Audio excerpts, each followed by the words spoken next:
Hello friends, welcome to Pharma Study channel with Sapna. First of all, we know that on 29 July 2022, MSBT result was declared and congratulations to all past students, and there is a one more new opportunity for the students which are get failed, which are having a ATKT, which are passed with the ATKT. One more opportunity is there. New GR is given or new notice is given by MSBT on 29 July 2022 related to photocopy rechecking process or reassessment process. So what is a rechecking and reassessment process and their schedule, that we will discuss in detail. Watch this video complete at up to the end so that you will understand better process of rechecking, reassessment and difference between photocopy reassessment and rechecking. If you are a new member, then please subscribe my channel and give your comments. On MSBT website, that is a Maharashtra State Government msbt.org.in ह्या वेबसाईटवरती circular जे काही आहे रिअसेसमेंट और रीचेकिंगचं ते public झालेलं आहे.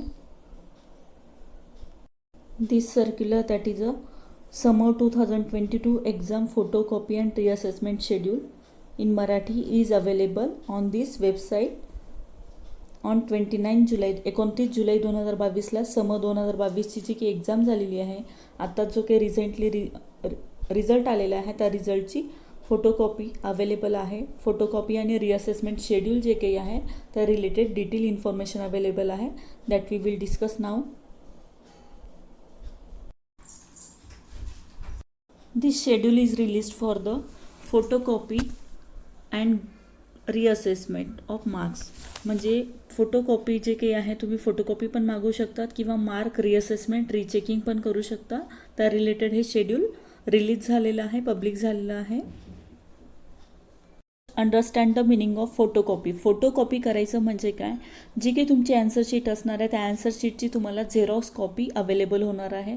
जर तुम्हाला असं वाटत असेल की आपण पेपर खूप छान लिहिलेला होता पण आपल्याला पाहिजे तेवढे मार्क्स मिळालेले नाही आहे, then you can proceed for the photocopy. म्हणजे तुम्ही ते ॲप्लाय करून तुमच्या लॉग इनमधनं वगैरे ॲप्लाय करून तुम्ही तुमच्या पेपरची फोटोकॉपी मागवून घेऊ शकता. आणि नेक्स्ट जो काही ऑप्शन आहे तो म्हणजे रिचेकिंग और रिअसेसमेंट, किंवा डायरेक्ट रिचेकिंग जर केलं तुम्ही विदाऊट फोटोकॉपी न मागवता तर तिथं तुमचे मार्क जे आहेत ते फक्त रिकाउंट होतात. जे तुम्हाला मार्क असाईन केलेले ते फक्त परत एकदा काउंटिंग केली जाते त्या मार्क्सची आणि ते मार्क्स तुम्हाला फायनली दिले जातात किंवा सांगितले जातात. That is a rechecking. Rechecking ही जी काही प्रोसेस आहे त्या रिचेकिंगमध्ये तुमचे मार्क्स हे इन्क्रीज पण होऊ शकतात किंवा कमी पण होऊ शकतात, डिक्रीजही होऊ शकतात. We will see the schedule of reassessment and photocopy. जे काही गुणपडताळणी आणि फोटोकॉपी करण्याकरता विद्यार्थ्यांनी कॅन्डिडेट लॉग इनद्वारे अर्ज सादर करण्याची कालावधी. म्हणजे तुमचा जो काही कॅन्डिडेट लॉग इन असणार आहे त्याच्यामध्ये तुम्ही 1 ते 3 ऑगस्टपर्यंत तुम्ही तुमचं ॲप्लिकेशन करू शकता की तुम्हाला फोटोकॉपी पाहिजे आहे किंवा डायरेक्टली रिचेकिंगला जायचं आहे. आणि नंतरची डेट आहे ही पहिली 1 ते 3 ऑगस्ट, नंतरची डेट आहे 1 ते 4 ऑगस्ट. 1 ते 4 ऑगस्टला तुम्हाला काय करायचं आहे, जे की तुमची मार्कशीट आहे मार्कशीटची प्रिंटआउट, झेरॉक्स आणि फीस तुम्हाला कॉलेजमध्ये सबमिट करायची आहे आणि कन्फर्मेशन करायचं आहे. तुमचं ॲप्लिकेशन हे कन्फर्म होईल. नंतरचे जे काही पॉईंट्स दिलेले आहेत पॉईंट नंबर 3 पासून तर 11 पर्यंत ते सगळे पॉईंट्स कॉलेज लेवलसाठी दिलेले आहेत.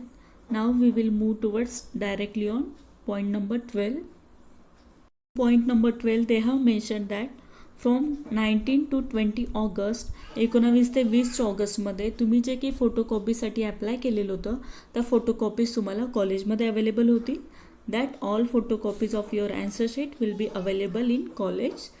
आणि 19 ऑगस्ट 2022लाच ज्या काही स्टुडंटनी डायरेक्टली पेपर रिचेकिंगसाठी अप्लाय केलेलं होतं, असेसमेंटसाठी अप्लाय केलं होतं, ज्यांचे मार्क्स हे परत रिकाउंट होऊन येणार आहेत, त्याचा आपण रिझल्ट हा 19 ऑगस्ट 2022ला डिस्प्ले होणार.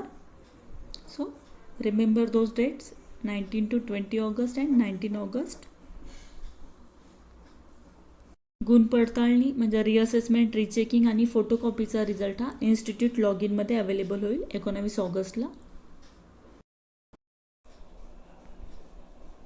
Next schedule is related to reassessment और रिचेकिंग शेड्यूल. ह्या शेड्यूलमध्ये जे काही स्टुडंटनी फोटोकॉपी मागवलेली आहे ती फोटोकॉपी मिळाल्यानंतर they can contact to their concern teacher. त्यांनी त्यांच्या कन्सर्न टीचरला कॉन्टॅक्ट करायचं आहे, ती फोटोकॉपी दाखवायची आहे. त्यामध्ये मार्क्स कुठे इन्क्रीज होतात ते व्यवस्थित चेक करायचे. कुठे मार्क्स वाढत असतील तर ते जे काही स्टुडंट्स आहेत ते कॅन्डिडेट लॉग इन किंवा स्टुडंट्स लॉग इनमधून ॲप्लाय करू शकतात. रिअसेसमेंट रिचेकिंगसाठी पुढे ॲप्लाय करू शकतात.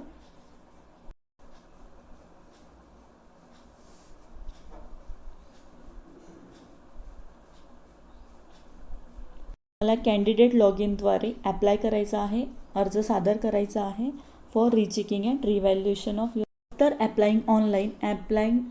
ऑनलाईन ॲप्लाय केल्यानंतर कॅन्डिडेट लॉग इनमधून त्याच्यानंतर तुम्हाला तुमची जी काही फोटोकॉपी आहे, ॲन्सर शीट आहे, त्याची प्रिंटआउट प्लस त्या रिलेटेड फीस ही कॉलेजमध्ये सबमिट करायचं आहे. आणि 20 ऑगस्ट ते 23 ऑगस्ट ही याची कन्फर्मेशनची डेट आहे रिअसेसमेंट रिचेकिंगची. ती कन्फर्मेशन केल्यानंतर तुमचा फॉर्म हा कम्प्लिटली सबमिट. त्याच्यानंतरची प्रोसेस आहे, तुम्ही जो काही पेपर रिव्हॅल्युएशनसाठी सबमिट केलेला आहे त्याचा रिझल्ट हा 8 सप्टेंबर आणि 12 सप्टेंबर ह्या 2 डेटला डिक्लेअर होणार आहे.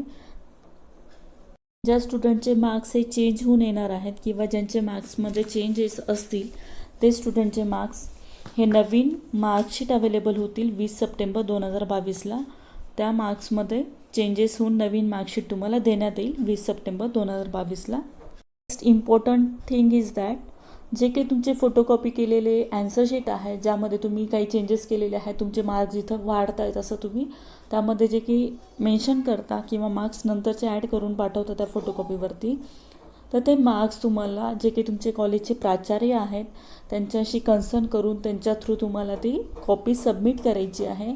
अदरवाईज तुमचे फोटोकॉपी जी काही मागवलेली आहे ती कन्सिडर होणार नाही, ती कन्सिडर केली जाणार नाही आणि डायरेक्टली तुमचा पेपर जो आहे तो रिचेकिंग, फक्त मार्क जे आहेत ते कॅल्क्युलेट होऊन येतील किंवा रिकाउंट होऊन येतील. तुमची फोटोकॉपी कन्सिडर होणार नाही. तर तुमच्या फोटोकॉपीवरचे मार्क्स जे काही चेंजेस आहेत ते कन्सिडर होण्यासाठी तुम्हाला तुमच्या प्राचार्यांथ्रूच ते सबमिट करायचे आहे.